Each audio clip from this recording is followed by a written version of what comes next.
Bien, nous avons affaire à une première vidéo pour le cours d'espagnol en 6e bilingue. Alors attention, ces vidéos sur YouTube sont faites pour rattraper les cours en cas d'absence.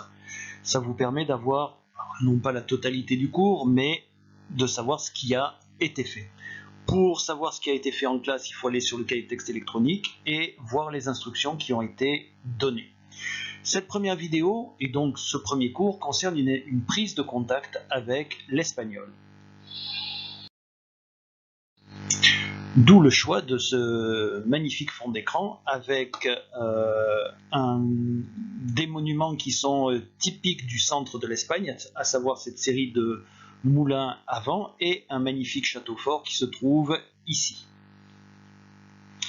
Alors, pour les élèves qui ont été en classe pour le premier cours, je leur ai demandé ce qu'ils connaissaient de l'espagnol. J'ai demandé ensuite qui était allé en Espagne et j'ai mis cette carte pour que les élèves puissent éventuellement me dire où ils sont allés et éventuellement me le montrer si jamais ils le savent. Ensuite, j'ai demandé, parce que cela arrive chaque année, qui a de la famille en Espagne. Cela est tout à fait possible, ça arrive assez souvent. Puis, quelle est la langue que l'on parle en Espagne? Et ce n'est pas forcément très évident parce qu'on parle plusieurs langues différentes en Espagne. On ne parle pas que l'espagnol. L'espagnol, bon, j'aurais dû changer mes couleurs, mais l'espagnol tel que vous allez l'apprendre, c'est ce qui correspond à la zone en jaune ici. Voilà. Là, dans cette partie-là de l'Espagne, on ne parle qu'espagnol. Ensuite, il y a des langues régionales, de même qu'en France, vous avez l'occitan, que chez nous on appelle parfois le patois. Donc c'est une langue qui est très étendue puisque grosso modo elle va des côtes de l'Atlantique jusqu'aux Alpes. Et en Espagne vous allez avoir d'autres langues. Alors en rouge et en orange vous avez le catalan. Alors très exactement ici le catalan, le valencien et le baléare, mais on va dire que ces trois langues sont vraiment très très proches. Et vous pouvez voir que le catalan est également parlé en France. Ensuite, vous avez ici en gris une zone où l'on parle le basque. Vous voyez que ça déborde aussi sur la France, ici. Et ce sont des langues qui sont, le catalan et le basque, qui sont très parlées dans ces régions. Vous pouvez avoir des journaux en catalan, vous pouvez avoir la télévision en catalan ou en basque, vous avez l'école en catalan ou en basque, vous pouvez à peu près vivre en catalan ou en basque. Ensuite, en bleu, vous avez le galicien, ici, d'accord, qui est une langue assez amusante parce qu'elle est quelque part à mi-chemin entre l'espagnol que vous allez apprendre et le portugais qui correspond à cette zone bleu foncé. Ce n'est pas pour rien qu'on a mis cette zone en bleu clair. Ensuite, il y a quelques autres langues régionales dont je ne parlerai pas plus parce que ça compliquerait les choses. Mais disons que les principales langues régionales que l'on parle en Espagne, c'est le galicien, le catalan, le basque. Bien entendu, partout en Espagne, vous pouvez parler en espagnol ou en castillan. Ça, c'est un synonyme d'espagnol. Donc vous pouvez parler espagnol dans chacune de ces régions et normalement vous devriez être compris. Alors pourquoi est-ce que ça s'appelle le castillan? Eh bien tout simplement parce que cette langue, l'espagnol, est née dans une région qui s'appelle la Castille. Et c'est dans cette région qu'est né l'espagnol que vous allez parler, que vous allez apprendre à parler. Au passage, les couleurs que j'ai choisies ici correspondent au drapeau espagnol. Les couleurs avec lesquelles j'ai écrit correspondent aux langues. Bleu ici, rouge là, et là, gris, même si ça ne se voit pas très bien, et jaune pour le castillan. Alors pourquoi j'ai ce fond violet là? Parce qu'à une époque, avant la Seconde Guerre mondiale, le drapeau espagnol était légèrement différent. Au lieu d'être rouge, jaune, rouge, il était rouge, jaune et violet. Mais bon, il y a eu des changements politiques, il y a eu des guerres, etc. Et le drapeau a changé. Quelle est la capitale de l'Espagne? J'espère que vous le savez et que vous savez où le situer. Allez, la solution c'est là, bien au centre. Voilà, vous avez ici une province qui est bien délimitée et Madrid se trouve bien au centre de l'Espagne. Est-ce que quelqu'un connaît les principaux clubs espagnols de foot? Or ça, en général, j'ai toujours de bonnes réponses là-dessus. On repère très facilement le Real Madrid et le Barça, qui est en réalité le Football Club de Barcelona, les deux grands frères ennemis du football espagnol. Est-ce que vous connaissez un plat espagnol? Eh bien, on peut penser à deux choses. Vous pouvez penser à la paella, par exemple. D'autres pourront penser au tapas, parce que ça commence à avoir un certain succès. Et moi, j'ai un petit faible pour le chocolate con churros, qu'en France, on va appeler des chichis. Donc, vous avez en Espagne, dans les bars, vous pouvez commander un chocolate con churros. Vous allez prendre votre churro et le tremper dans le chocolat. Alors attention, ce chocolat, c'est pas du cacao comme vous pouvez avoir en France, quelque chose de très liquide, c'est très crémeux, c'est très épais, c'est très onctueux. Et donc il faut se méfier, parce qu'il peut avoir l'air froid, mais en réalité vous avez une couche dessus qui a durci et qui s'est rafraîchie, mais dessous, le chocolat continue à être bouillant. Donc il faut être très très prudent avec ça. Vous trempez le churro, vous soufflez, vous vérifiez que ça n'est pas trop chaud, et après vous pouvez manger. Prudence, prudence. Et en dernier, je demande, est-ce que vous connaissez une tradition espagnole qui est cruelle, en particulier avec les animaux? Eh bien, vous avez la corrida, qui est un combat d'un être humain, de plusieurs êtres humains, contre des taureaux à l'intérieur d'une arène, et qui est sujet à beaucoup de débats pour savoir si c'est bien ou mal. Donc, je vous ai montré ici le drapeau espagnol. Et voilà ce même drapeau espagnol en plus grand, avec un écusson qui vous apprend, mine de rien, pas mal de choses. D'abord, vous voyez qu'il y a une couronne, parce que l'Espagne est un royaume. Il y a un roi qui s'appelle actuellement Philippe VI. Je vous donne la traduction, c'est pas le nom en espagnol. Ensuite, vous avez ici l'écusson de la Castille qui est représenté, d'une autre province qui s'appelle El León, et vous avez même chose Catalogne et d'autres régions. Vous avez ici une colonne et une autre colonne qui représentent en fait le détroit de Gibraltar. Une colonne pour l'Europe et de l'autre côté du détroit de Gibraltar, vous avez une colonne pour l'Afrique. Mais en Espagne, vous avez plein d'autres drapeaux. Vous avez le drapeau catalan qui se trouve ici, et on voit des drapeaux de la même famille, comme l'Aragon, Valence ou les Baléares. Les deux Castilles, vous pouvez les reconnaître parce qu'il y a un château, c'est de là que vient le mot Castilla. Le Pays Basque ici en tout petit, la Navarre, les Asturies, la Galice, l'Extrémadure et l'Andalousie. L'Andalousie, je ne suis pas d'accord sur le vert, il est un peu trop clair, c'est plutôt un vert comme celui-ci. Et n'oublions pas, ici vous avez les Canaries qui sont, alors là on les a rajoutés à cet endroit-là, en réalité elles sont beaucoup plus loin, beaucoup plus au sud. Là vous avez les côtes de l'Afrique, avec l'Algérie ici, le Maroc là, et vous avez Melilla et Ceuta qui sont deux villes au Maroc qui appartiennent à l'Espagne. Et vous retrouvez les deux colonnes, une colonne qui correspond au côté européen du détroit de Gibraltar et une colonne qui correspond au côté africain du détroit de Gibraltar. Et donc vous avez deux archipels, je suis en train de penser, les îles Baléares ici et les îles Canaries qui sont au large du Maroc mais plus au sud. Ensuite, en classe, on s'est mis un petit peu à parler espagnol, parce que quand même, vous êtes là pour ça. Et j'ai demandé aux élèves ce qu'ils savaient dire en espagnol. Alors souvent, les élèves savent dire hola, pour dire bonjour. Mot à mot, ça veut dire salut. Alors ça reste très poli, c'est très correct. En français, c'est un petit peu familier. Vous croisez un professeur, si vous lui dites salut dans la cour de récréation, ça va peut-être pas très bien se passer. Si vous me dites à moi hola quand vous me croisez dans la cour, il n'y aura aucun problème. C'est non pas familier, mais gentil, aimable. Ensuite, vous pouvez également dire buenos días, ce qui veut dire bonjour. Et vous pouvez même dire les deux à la suite. Vous pouvez dire hola, buenos días.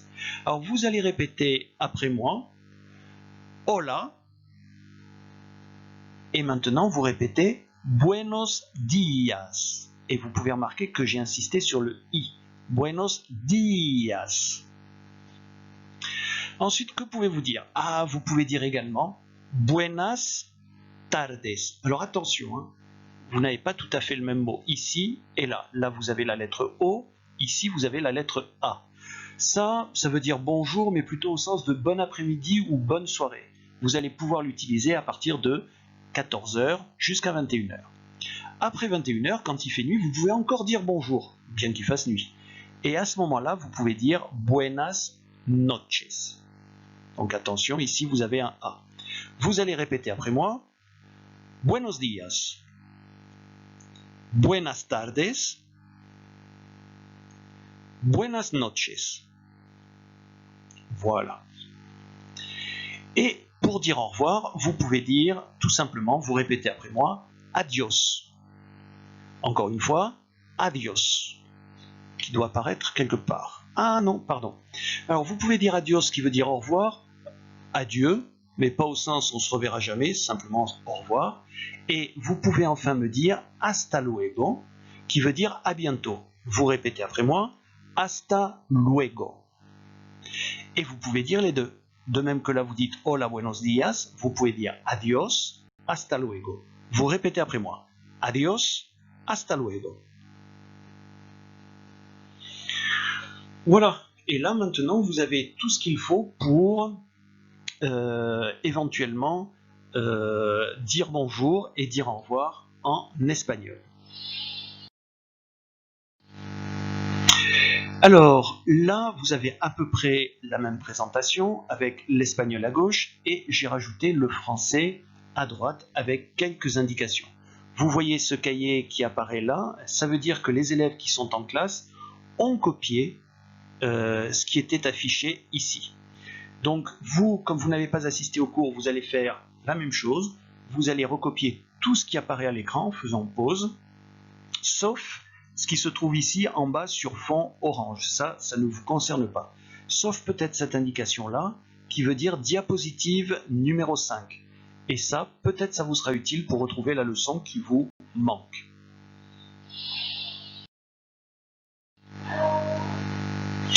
Alors en classe, j'ai projeté une vidéo sur le tourisme à Madrid. Vous avez le lien qui est affiché ici, mais que je mettrai en description sous la vidéo. Donc il faudra aller regarder et qui vous permettra de découvrir la capitale de l'Espagne que nous avons vu tout à l'heure en vidéo. Petit conseil quand vous êtes sur YouTube, faites attention à cette icône ici.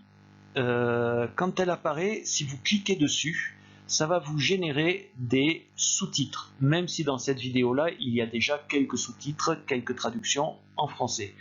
Par contre, faites attention, si vous avez cette fenêtre-là qui apparaît, ça veut dire que c'est du français généré automatiquement. Ce qui veut dire que c'est un ordinateur, un logiciel qui fait la traduction. Et parfois, elle n'est pas tout à fait correcte. La traduction, ce n'est pas un exercice évident, ce n'est pas toujours possible de le faire de manière automatique.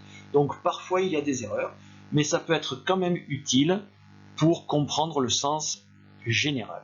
Donc ça, c'est la vidéo que vous pouvez voir là, avec ce lien que vous trouverez également dans la description. Alors, où est-ce qu'on parle espagnol dans le monde? Eh bien, j'ai commencé par demander sur quel continent on parle espagnol. Et j'ai bien dit continent, j'ai fait exprès de dire continent, parce que il ne faut pas dire de pays, mais bien des continents.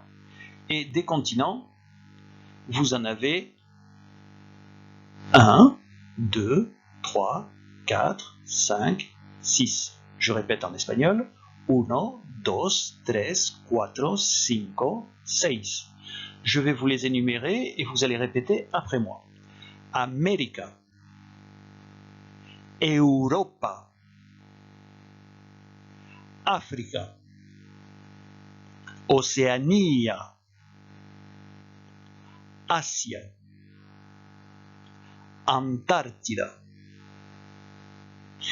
Alors, cette carte-là a regroupé l'Amérique du Nord et l'Amérique du Sud sous une même couleur, mais on peut compter qu'il y a un continent ici et un continent là. Donc en réalité, 1, 2, 3, 4, 5, 6, 7.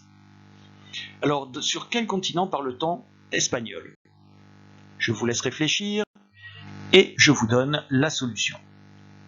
Vous avez l'Amérique du Nord, l'Amérique du Sud, l'Europe, l'Afrique et l'Asie. Et l'Océanie? Ça fait beaucoup ça. Je n'ai pas mis l'Antarctique parce que personne ne vit en Antarctique. Ça fait beaucoup ça, on va vérifier. Alors voilà un planisphère, une carte du monde. Amérique du Nord, c'est bon, on parle espagnol. Amérique du Sud, c'est bon, on parle espagnol. Afrique, c'est bon, on parle espagnol. Europe, c'est bon, on parle espagnol. Et c'est tout. Donc, on parle espagnol en Amérique du Nord, en Amérique du Sud, en Europe et en Afrique. On ne parle pas espagnol en Asie, on ne parle pas espagnol en Océanie. Et on ne parle pas espagnol en Antarctique parce qu'il n'y a personne en Antarctique. Donc maintenant, on va voir dans quel pays on parle espagnol. J'ai dit les pays, je n'ai pas dit les continents. Je vous ai simplifié un petit peu la carte, c'est-à-dire que j'ai enlevé l'Asie et l'Océanie qui ne nous concernent pas, et il vous reste donc l'Afrique, l'Europe, l'Amérique du Nord, l'Amérique du Sud, et il faut me trouver des pays à ces endroits-là où l'on parle espagnol. Vous faites pause si vous voulez prendre le temps de réfléchir et de répondre, et moi je vous donne la solution. Vous avez tout d'abord le Mexique qui parle espagnol et qui se trouve ici, en Amérique du Nord. Les symboles du Mexique, ça peut être par exemple une pyramide maya ou une pyramide aztèque, voire les concours Minecraft qui ont été faits l'année dernière où l'on devait construire des pyramides de ce genre. Et l'autre symbole, ce sont les charros, qui sont des cavaliers mexicains facilement identifiables à leur très grand chapeau, qu'en français on appelle un sombrero, mais en espagnol, ça signifie simplement chapeau. Un sombrero, un chapeau. Sombrero. Ensuite, bien sûr, on parle espagnol en Espagne. Et je vous ai mis comme symbole de l'Espagne un toreador qu'en espagnol on appelle un torero. Un torero. J'ai rajouté comme autre exemple de pays qui parle espagnol le Pérou, qui se trouve là en Amérique du Sud. Symbole évident, une cité inca qui s'appelle Machu Picchu, qui se trouve ici, avec un animal emblématique qui est le lama, qu'en espagnol on appelle una llama. Je répète, una llama. J'ai rajouté également comme pays la Colombie, qui se trouve là, et alors comme symbole de la Colombie, j'ai mis le café. Vous avez ici une carte de la Colombie avec le drapeau colombien. Et ça, du café colombien, vous pouvez en trouver facilement en supermarché. Ensuite, j'ai mis l'Argentine, qui est ce très grand pays qui se trouve tout à fait au sud de l'Amérique du Sud. Et comme symbole, qu'est-ce que j'ai trouvé? C'est pas facile, hein. Je me demande si vous en connaissez un symbole de l'Argentine. Allez, ceux qui ont répondu pour le Real Madrid et le Barça ont peut-être la solution, d'autant plus qu'on en a parlé en début 2020, début d'année scolaire 2020. Et oui, c'est Messi. Mais oui. Alors, l'espagnol dans le monde. Eh bien, voilà tous les pays qui parlent espagnol dans le monde. Alors, bien sûr, vous avez l'Espagne, mais vous avez également Cuba, par exemple, Puerto Rico, República Dominicana, Mexico, Guatemala, un tout petit pays qui est plus petit que le pointeur laser, El Salvador, Honduras, Nicaragua, Costa Rica, Panamá, Venezuela, Ecuador, Colombia, Ecuador, Perú, Bolivia, Chile, Argentina, Paraguay et Uruguay. Et un dernier pays, le seul pays d'Afrique qui parle espagnol, Guinée équatoriale. La Guinée équatoriale. Alors la Guinée équatoriale, c'est un tout petit pays, vraiment tout petit, surtout à l'échelle de l'Afrique, et qui se divise en réalité en trois parties. Vous avez une partie continentale ici, là, et vous avez deux îles qui en font partie. Et la capitale se trouve sur l'île qui se trouve ici au nord, et la capitale s'appelle Malabo. Et je vous ai mis une image ici parce que c'est quand même assez spectaculaire, je trouve. Vous avez une grande montagne dans le fond et vous avez cette forme circulaire pour la capitale de la Guinée équatoriale. Sinon, des pays qui parlent espagnol. Alors, vous avez tous les pays qui sont en bleu foncé. Ça, ce sont tous les pays qui ont l'espagnol comme langue officielle. Et vous voyez qu'on part depuis le Mexique jusqu'à l'Argentine. Alors faites attention au Mexique et en Argentine, comme ce sont des États fédéraux, ils ont mis les frontières intérieures des provinces intérieures. Mais vous avez ici un seul pays et ici vous avez un seul pays. Vous pouvez remarquer que le Brésil, ici, est en vert, parce que le Brésil parle portugais. C'est le plus grand pays d'Amérique du Sud, il ne parle pas espagnol, il parle portugais. Ensuite, aux États-Unis, il y a un État américain dont une des langues officielles est l'espagnol. C'est le Nouveau-Mexique qui se trouve ici. Il y a deux langues officielles au Nouveau-Mexique, l'anglais et l'espagnol. Dans les autres États américains, comme la Californie ici, le Texas là, ou bien la Floride ici, ou l'État de New York là, l'espagnol n'est pas la langue officielle, mais une bonne partie des habitants parlent espagnol. Vous avez énormément de gens qui parlent espagnol aux États-Unis. Pourquoi? Parce que beaucoup d'habitants d'Amérique du Sud et d'Amérique centrale ici ou du Mexique sont partis et ont émigré aux États-Unis pour trouver du travail. Voilà, c'est la raison pour laquelle vous avez ça. Ah, petit fait intéressant, sur la carte il y a également les parties qui parlent français en Amérique. Vous avez le Québec ici dont le français est la langue officielle, mais c'est une langue qui est également beaucoup parlée dans le reste du Canada, ici en Ontario, au Labrador, à Terre-Neuve ou en Nouvelle-Écosse, et qui est également beaucoup parlée en Louisiane, souvent victime d'ouragans. Alors, toujours l'espagnol dans le monde. Voilà, en quelque sorte, résumé les pays qui parlent espagnol. Alors, ne faites pas attention aux petits points qui se trouvent là, ça ne nous concerne pas. Ce sont simplement des îles qui sont signalées. Vous pouvez remarquer que vous avez 3 pays ici qui n'ont pas tout à fait le même vert que les autres, tout simplement parce que il y a plusieurs autres langues officielles. Il y a des langues indiennes qui sont également beaucoup parlées dans ces pays-là. La Guinée équatoriale est là et vous pouvez voir que ici le Sahara occidental est marqué en vert aussi. Alors ça dépend des pays. Ce territoire-là a appartenu à l'Espagne.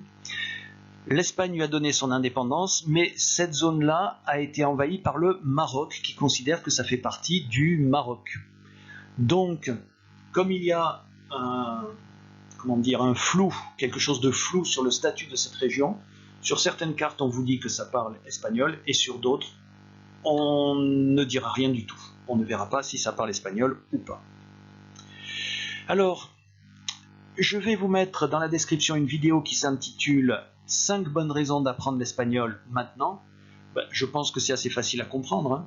Si vous parlez espagnol, vous allez pouvoir très facilement voyager dans tous ces pays-là. En Espagne, qui n'est pas très loin de votre collège, d'accord ?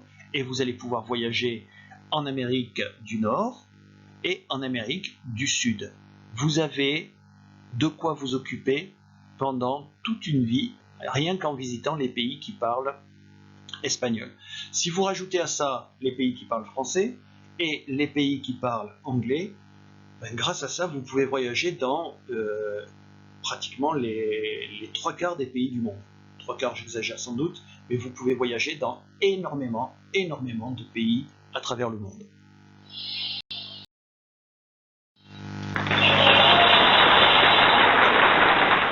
Et voilà donc la fin de cette première vidéo concernant la classe bilingue en 6e.